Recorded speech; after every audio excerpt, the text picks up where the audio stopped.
దైవతనయా క్రీస్తునాథుండా, అయ్యా పాపులకై ప్రాణమిచ్చితివా, దేవుడే నిన్ను పంపినాడా, పాపులకై వచ్చినావా, పాపులను రక్షించినావా, పాపులకై వచ్చినావా, పాపులను కరుణించినావా, ప్రాణదానము చేసినావా, దేవా పరలోకము తెరచినావా, ప్రాణదానము చేసినావా, దేవా పరలోకము తెరచినావా, దైవతనయా క్రీస్తునాథుండా, అయ్యా పాపులకై ప్రాణమిచ్చితివా, దేవుడే నిన్ను పంపినాడా, కల్వరిలో కార్చినట్టి దివ్య రక్తము చేత మమ్ము, కల్వరిలో కార్చినట్టి దివ్య రక్తము చేత మమ్ము కడిగి పావన పరచినావా, దేవా కడకు పూరతో రానయున్నావా, కడిగి పావన పరచినావా, దేవా కడకు పూరతో రానయున్నావా, దైవతనయా క్రీస్తునాథుండా, అయ్యా పాపులకై ప్రాణమిచ్చితివా, దేవుడే నిన్ను పంపినాడా. మహాపరిశుద్ధుడా, ప్రేమ కలిగిన మా తండ్రి, మా దేవానికి వందనాలు, స్తుతులు, స్తోత్రములు చెల్లిస్తున్నాం. ఉదయకాలము నీ మందిరములో చేరి నీ నామమును బట్టి స్తుతించి ఘనపరిచే భాగ్యం ఇచ్చినందుకై స్తోత్రాలు. ఈ 40 దినాలు ప్రభా నీ వాక్యము ద్వారా అనుదినము మీరు మాతో మాట్లాడుతూ మమ్మల్ని సరిచేస్తూ వస్తున్నందుకై స్తోత్రాలు. ఈ దినము కూడా ప్రభా నీ వాక్యము చేత మా అందరితో మాట్లాడమని నీ వాక్యం కొరకై ప్రభా మేము సిద్ధపడి ఉన్నాము. మీరే మాతో మాట్లాడి నన్ను మమ్ములను బలపరచమని యేసుక్రీస్తు పరిశుద్ధ నామమును బట్టి ప్రార్థించి అడిగి వేడుకొనుచున్నాను తండ్రి, ఆమేన్. మత్తయి సువార్త 16వ అధ్యాయం 24వ వచనాన్ని మనం చదువుకుందాం. 16వ అధ్యాయము 24వ వచనం. అప్పుడు యేసు తన శిష్యులను చూచి, ఎవడైనను నన్ను వెంబడింప కోరిన ఎడల తన్ను తాను ఉపేక్షించుకొని తన సిలువనెత్తుకొని నన్ను వెంబడింపవలెను. చాలు. అప్పుడు యేసు తన శిష్యులను చూసి, ఎవడైనను నన్ను వెంబడింప గోరిన ఎడల తన్ను తాను ఉపేక్షించుకొని తన సిలువనెత్తుకొని నన్ను వెంబడింపవలెను. క్రీస్తునందు ప్రియ దేవుని బిడ్డలారా, ప్రభు నామములో మీ అందరికీ వందనాలు తెలియచేస్తున్నాను. ఈ 13వ రోజు మరి దేవుని వాక్యం మనతో మాట్లాడుతున్న విషయాలను మనము గ్రహించాలని ప్రభువుని బట్టి మనవి చేస్తున్నాను. యేసు ప్రభు తన శిష్యులను చూసి, ఆయనను వెంబడిస్తున్నటువంటి వారిని చూసి ప్రభు అన్న మాట, ఎవరైనను అనే మాట. ఎవరైనను నన్ను వెంబడింపగోరిన ఎడలా, లేదా నన్ను వెంబడించదలచిన ఎడలా, ఒకటి తనను తాను ఉపేక్షించుకొని, 2 తన సిలువనెత్తుకొని, 3 వెంబడించాలి. 3 విషయాలు చెప్పాడు. ఒకటి ఒకటి, యేసుప్రభు చెప్పిన మాట, దేవుణ్ణి వెంబడించే విషయంలో ఒకటి ఉపేక్షించటం. మనం అనుకుంటాం దేవుని వెంబడించటం అంటే ప్రతి ఆదివారం దేవుని మందిరానికి వెళ్ళటం, సంఘ కార్యక్రమాలలో పాలుపంపులు పొందటం, మన గృహాలలో మరి ప్రార్థనా కూడికలను ఏర్పాటు చేసుకోవటం, మన కుటుంబంలో ప్రతిరోజు కుటుంబ ఆరాధన జరిగించటం, ప్రతి పరిశుద్ధ దినం ప్రభు బల్లలో పాలుపంపులు పొందటం, ఇవన్నీ చేయటమే ప్రభువును వెంబడించటం అని అనుకుంటాం.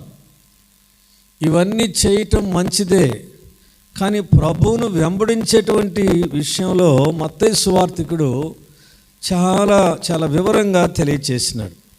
ఎవడైనను నన్ను వెంబడింపగోరిన ఎడల, మొట్టమొదటిగా ప్రభు చెప్పిన మాట ఏమిటంటే ఉపేక్షించుకొని డినై యువర్ సెల్ఫ్. నిన్ను నీవు ఉపేక్షించటం అంటే స్వీయ పరిత్యాగం, అన్నిటినీ కూడా విడిచిపెట్టేయటం ఉపేక్షించటం అంటే. ఒక్క మాటలో చెప్పాలంటే మిమ్మును మీరు తిరస్కరించుకోవటం. ఇక మీకు సొంత కార్యాలు, సొంత కోరికలు, సొంత అవసరాలు కలిగి ఉండము అని అర్థం ఉపేక్షించటం అంటే. ఇక మన సొంత అభిప్రాయాలు కానీ, ఆలోచనలు కానీ, కోరికలు కానీ, మన అవసరాలు కానీ ఏమీ ఇక ఉండవు. ఉపేక్షించుకోవటం అంటే అన్నిటినీ పరిత్యాగం చేయటం, అన్నిటినీ వదిలేయటం, అన్నిటినీ విడిచిపెట్టడం, అన్నిటినీ వదిలేయటం. నేను అనే స్వభావం చచ్చిపోవటం, నేను అనే వ్యక్తికి లేడు. అప్పుడే మనం ఆయన శిష్యులము అవుతామని దేవుని వాక్యంలో తెలియచేస్తున్నది. అపోస్తుడైనటువంటి పౌలు దేవుని ప్రత్యక్షతను పొందుకున్న తర్వాత, అంటే సౌలుగా ఉన్న వ్యక్తి పౌలుగా మార్పు చెందిన తర్వాత ఆయన అన్న మాట ఏమిటంటే, ఇప్పుడు జీవించుచున్నది నేను కాదు, క్రీస్తుతో నేను సిలువ వేయబడి ఉన్నాను అంటాడు. ఇప్పుడు జీవించుచున్న వ్యక్తిని నేను కాదు. ఇంకొక మాట ఉంది, నేను నా సొత్తు కాదు, క్రీస్తే నా క్రయధనమును చెల్లించి నన్ను కొన్నాడు. ఇప్పుడు నేను ఆ సౌలు లాంటి వ్యక్తిని కాదు, నేను క్రీస్తులో సిలువ వేయబడిన వ్యక్తిని. పౌలు తనను తాను ఉపేక్షించుకున్నాడు. పౌలు మహాజ్ఞానము కలిగిన వాడు. పౌలు అధికారమును తన చేతుల్లోకి తీసుకున్న వ్యక్తి, రాజుతో సంబంధాలు కలిగిన వ్యక్తి, బాగా పలుకుబడి ఉన్న వ్యక్తి, సమాజంలో గౌరవించదగిన వ్యక్తి. ఆనాడు సౌలు ఎప్పుడైతే ప్రభు చేత అతను పట్టబడ్డాడో వాటన్నిటిని క్రీస్తు కొరకు విడిచిపెట్టేశాడు. ప్రభు కొరకు అన్నిటినీ ఉపేక్షించుకొని ప్రభు చెప్పిన పని చేయటం మొదలుపెట్టాడు. పౌలు అంటాడు, ఒకప్పుడు నేను దూషకుడును, హింసకుడును, ఇప్పుడు క్రీస్తు దాసుడును అంటాడు. ఒకప్పుడు దూషకుడును, హింసకుడును, ఇప్పుడైతే నేను క్రీస్తు దాసుడును, ఆయన దాసుడని అంటాడు.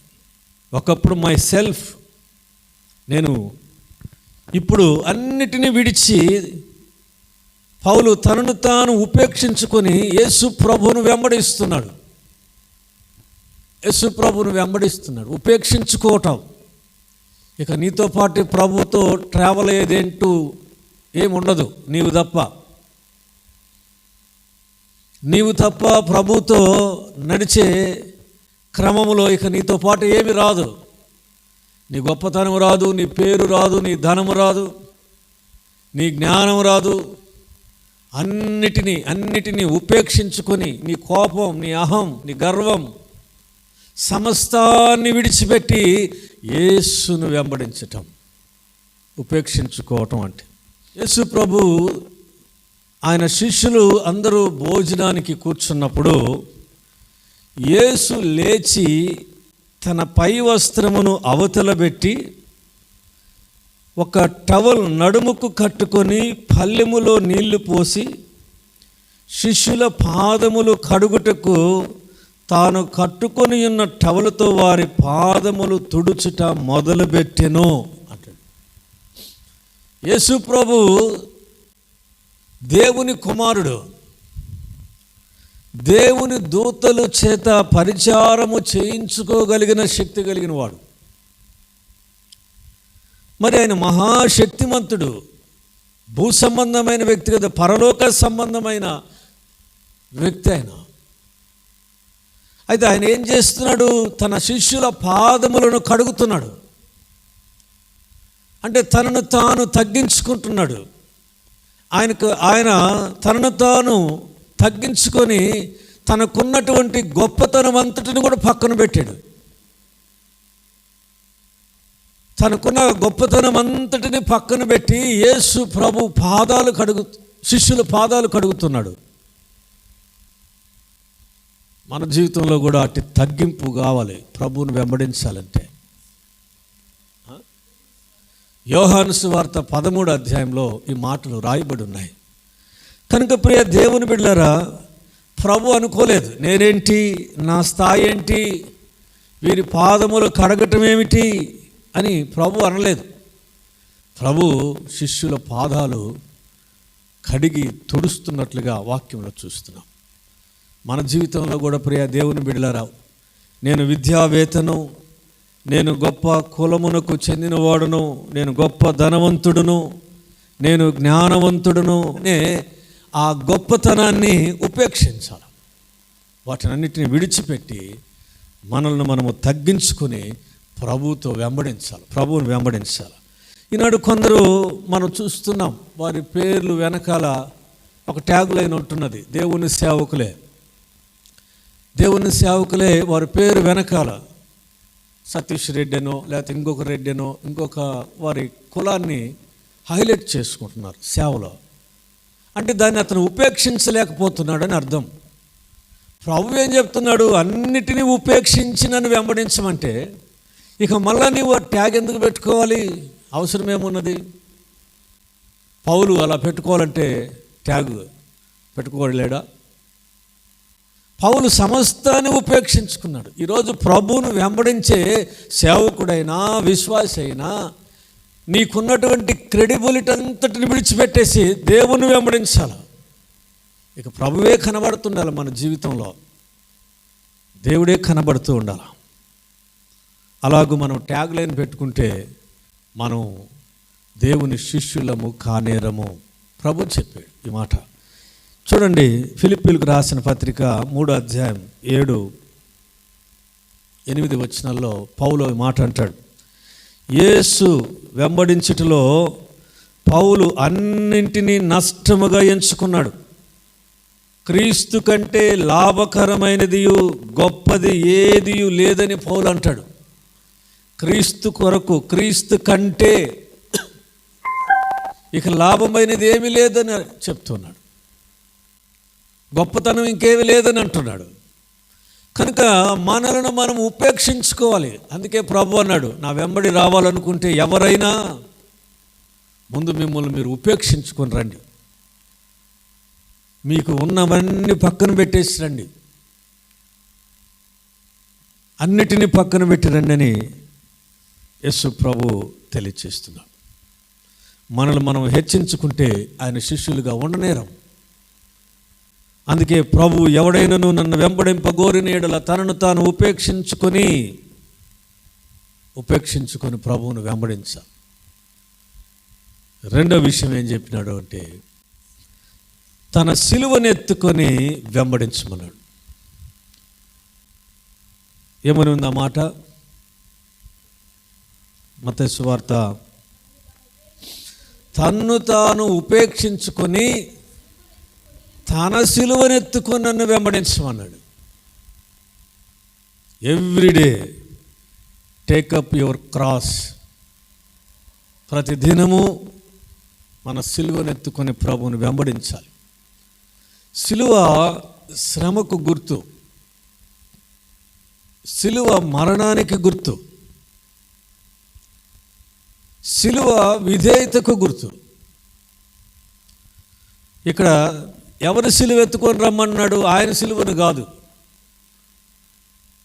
మన సిలువను మనమే ఎత్తుకొని ఆయన వెంబడించాలి.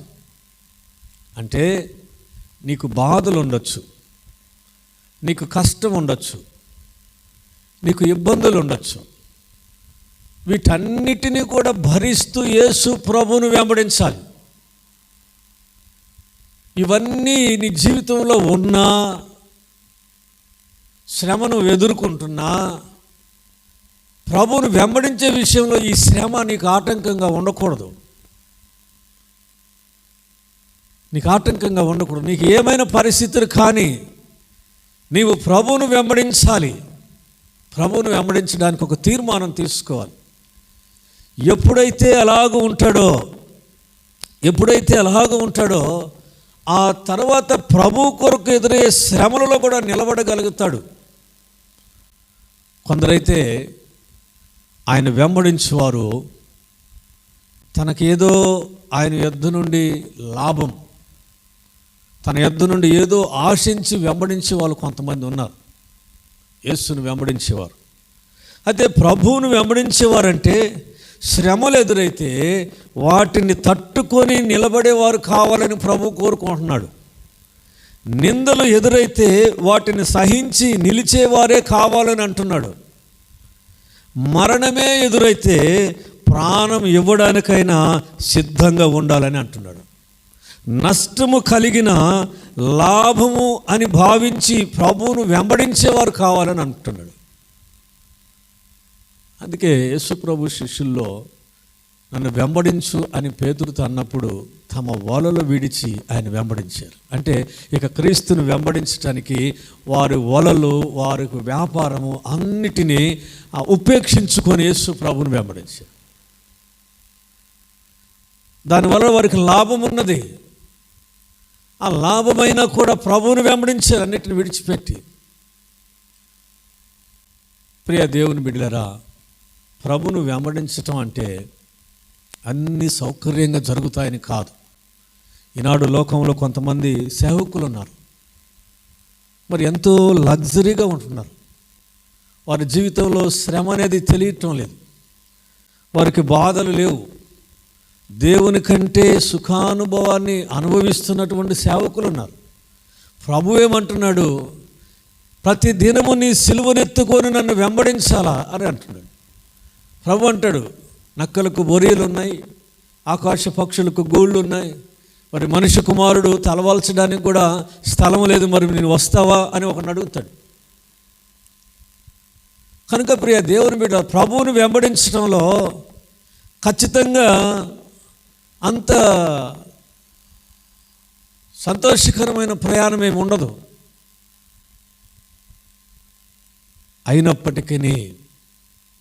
అయినప్పటికీ ప్రభువును వెంబడించేటువంటి వారిగా ఉండాలి.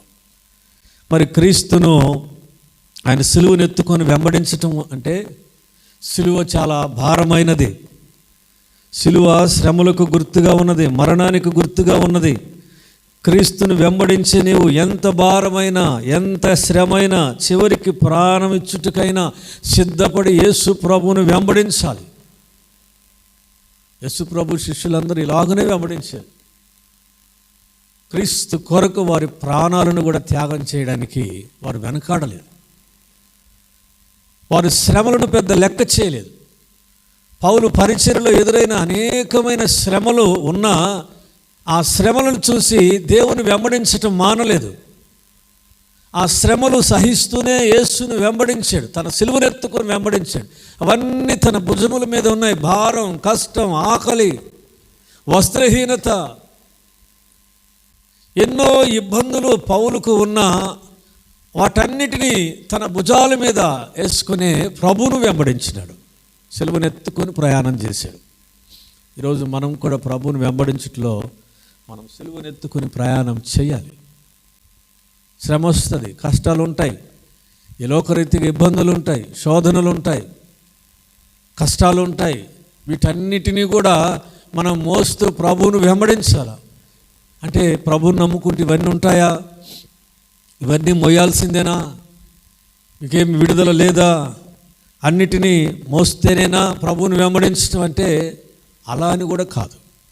ఒకవేళ ఇవి కూడా అవసరమైతే వాటిని మోస్తూ కూడా ప్రభువును వెంబడించగలిగే ఆ విధేయత కలిగినటువంటి వ్యక్తులు కావాలని ప్రభు కోరుకుంటున్నాడు. మూడవదిగా ప్రభువును వెంబడించాలి. ఒకటేమో తనను తాను ఉపేక్షించుకొని, రెండోదేమో తన సిలువనెత్తుకొని, మూడోది ప్రభువును వెంబడించాలి. వెంబడించటం అంటే ఆయనతో నడవటం, ఆయనను అనుసరించటం. ఆయన ఎక్కడ ఉంటే అక్కడ, ఆయన ఏమి తింటే అది, ఆయన ఎక్కడ పడుకుంటే అక్కడ ఆయనను వెంబడించటం అంటే ఇంకంతే. ఆయన సంతోషంలో పాలు పంపులు పొందుకోవటం, ఆయన కష్టంలో పాలు పంపులు పొందటం, ఆయన శ్రమలలో పాలు పంపులు పొందటం, ఆయన తాగిన గిన్నెలోనిది మనం తాగటం, దీనిని వెంబడించటం అంటారు. మనం ఆయనను వెంబడించాలి అంటే మొట్టమొదటిగా మనల్ని మనము ఉపేక్షించుకోవాలి, తిరస్కరించుకోవాలి. రెండోది సిలువనెత్తుకోవాలి. ఆ తర్వాత ఆయన వెంబడించాలి. ఇవి లేకుండా ప్రభువును వెంబడిస్తే ప్రభు ఏమంటాడంటే, నీవు నా శిష్యుడు కానేరవు అంటాడు. నువ్వు వీటిని కలిగి ఒకవేళ నువ్వు ముందుకు నడిస్తే రాబో లోకమందు నిత్య జీవమును పొందుకుంటావని పేతురుతో చెప్పాడు. పేతురు అడిగాడు, అయ్యా మేము అన్నీ విడిచిపెట్టి వచ్చాం కదా, ఏంటి మా పరిస్థితిని అడుగుతాడు. చదవండి మార్కు సువార్త 10వ అధ్యాయం. మార్కు సువార్త 10వ అధ్యాయం 28వ వచనం.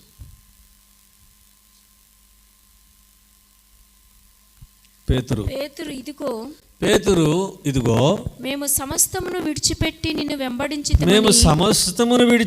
నిన్ను వెంబడించితిమని ఆయనతో చెప్పసాగెను. అందుకు యేసు ప్రభువు ఇట్లా అన్నాడు, నా నిమిత్తము సువార్త నిమిత్తమును ఇంటినైనను అన్నదమ్ములనైనను అక్క చెల్లెండ్రునైనను తల్లిదండ్రులనైనను పిల్లలనైనను భూములనైనను విడిచిన వాడు ఇప్పుడు ఇహమందు హింసలతో పాటు నూరంతలుగా ఇండ్లను అన్నదమ్ములను చెల్లెండ్రను తల్లులను పిల్లలను భూములను రాబోవు లోకమందు నిత్య జీవమును పొందునని మీతో నిశ్చయముగా చెప్పుచున్నాను. పౌలు అంటాడు, పేతురు అంటాడు, అయ్యా మేము సమస్తాన్ని విడిచిపెట్టి వచ్చాం కదా, మా పనులను వదిలిపెట్టాం, మా ఇంటిని వదిలిపెట్టాం, మా స్నేహితులను వదిలిపెట్టాం, మా పాస్తులన్నిటినీ వదిలిపెట్టి నేను వెంబడిస్తే మాకేమి జరుగుతుంది, లాభం ఏమిటి? నేను వెంబడించడం వల్ల మాకు వచ్చే లాభం ఏమిటి అని అడిగినప్పుడు ప్రభువు చెప్పాడు, పరలోకమందు 100 మీరు భూలోకంలో ఏటినైతే నా కొరకు విడిచిపెట్టారు, నన్ను వెంబడించే విషయంలో వేటినైతే మీరు వదులుకున్నారో, వేటినైతే ఉపేక్షించి నన్ను వెంబడించారో, పరలోకమందు మీరు వాటన్నిటిని పొందుకొని దానికంటే ముఖ్యమైన నిత్య జీవమును మీరు పొందుకుంటారని చెప్పాడు. ఈరోజు నా ప్రియ దేవుని బిడ్డలారా, ప్రభు కొరకు నువ్వు ఏమి త్యాగం చేస్తున్నావు? ప్రభు కొరకు ఏమి నీ జీవితంలో నుండి ఉపేక్షిస్తున్నావు? ఏమి విడిచిపెట్టగలుగుతున్నావు? ప్రభు కొరకు కొంత సమయాన్ని కూడా ఇవ్వలేని పరిస్థితిలో ఉంటున్నాం. దేవుడు మనల్ని ఆశీర్వదించిన దానిలో నుండి కూడా ప్రభువుకి ఇవ్వలేకపోతున్నాం. దేవుడు నీకు వారం దినాలు సమయం ఇచ్చి 6 దినాలు పనిచేసుకుని 7వ దినమున ఆయన మందిరములో కనబడి దేవుని స్తుతించి ఆరాధించమని దేవుని వాక్యం చెప్తే దానిని కూడా ప్రభువుకి ఇవ్వలేకపోతున్నాం. మరి ప్రభువు శిష్యుడిగా ఎలా మనం ఉండగలుగుతాం? ప్రభు శిష్యులుగా మనం ఉండాలంటే, నిత్య జీవమును పొందాలంటే మనల్ని మనం ఉపేక్షించుకోవాలి, ప్రభు కొరకు కొన్ని త్యాగం చేయాలి. ప్రభువుని వెంబడించుటలో ఖచ్చితంగా త్యాగం, నీ విధేయత కనబడాలి. స్వీయ త్యాగం, నీ సొంతగా నీవుగా వాటన్నిటిని ఉపేక్షించుకొని ప్రభువుని వెంబడించు. అలాగ ఉన్నప్పుడే మనం ఆయన శిష్యులం అవుతాం. ఆయన శిష్యులము అయితే మరి పరలోకమందు నిత్య జీవాన్ని కూడా మనము పొందుకుంటామని ప్రభువుని బట్టి మనం చేస్తున్నాను. దేవుడి మాటలు మన వెనుకిడిలో దీవించి ఆశీర్వదించునుగాక. ఆమేన్, ఆమేన్. ప్రార్థన చేసుకుందాం. మహాపరిశుద్ధుడా, ప్రేమ కలిగిన మా తండ్రి, మా దేవానికి వందనాలు, స్తుతులు, స్తోత్రాలు నాయన. ఈ దినం మా మధ్యకు తీసుకొచ్చిన లేఖన భాగాన్ని బట్టి స్తోత్రం. ఎవడైనను నన్ను వెంబడింపగోరిన ఎడల తనను తాను ఉపేక్షించుకొని తన సిలువనెత్తుకొని నన్ను వెంబడించాలి అని చెప్పారు. ప్రభా, ఈనాడు ప్రభు నిన్ను వెంబడిస్తున్నటువంటి అనేక మంది ప్రభా వారి జీవితాల్లో తమను తాము ఉపేక్షించుకోకుండానే, తమ సిలువనెత్తుకోకుండానే నిన్ను వెంబడించాలని అనుకుంటున్నారు. ప్రభా, మీరైతే అటు వారిని నా వెంబడి రమ్మని మీరు పిలవలేదు. ప్రభా, ఈ దినం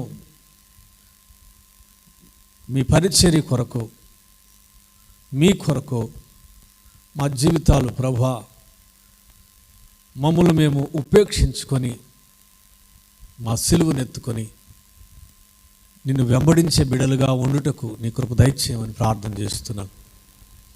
ఈ వాక్యం ద్వారా మీరు మాతో మాట్లాడినందుకే స్తోత్రాలు. విన్న వాక్యం ప్రతి వారి హృదయములో నీరు కట్టి ఫలింపచేయమని,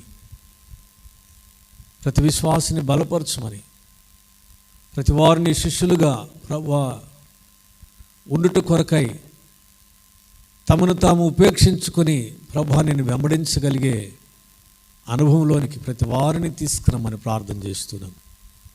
ఈ సమయాన్ని మాకు ఆశీర్వాదకరంగా మార్చినందుకు స్తోత్రాలు. ప్రభా, ఈ వాక్యం వింటున్న ప్రతి బిడ్డను మీరు దీవించండి. మందిరానికి వచ్చిన బిడ్డలను, లైవ్లో నీ మాటలు వింటున్న బిడ్డలను మీరు దీవించమని ప్రార్థన చేస్తున్నాను. ప్రతి వారు తనను తాను ఉపేక్షించుకొని నేను వెంబడించే బిడ్డలుగా ఉండుటకు నీ కృప దయచేయండి. ఈ దినమంతా నీ కాపుదల, మీ భద్రత, మీ క్షేమము మాకు అనుగ్రహించండి. మా పని బాటల్లో తోడుగా ఉండండి.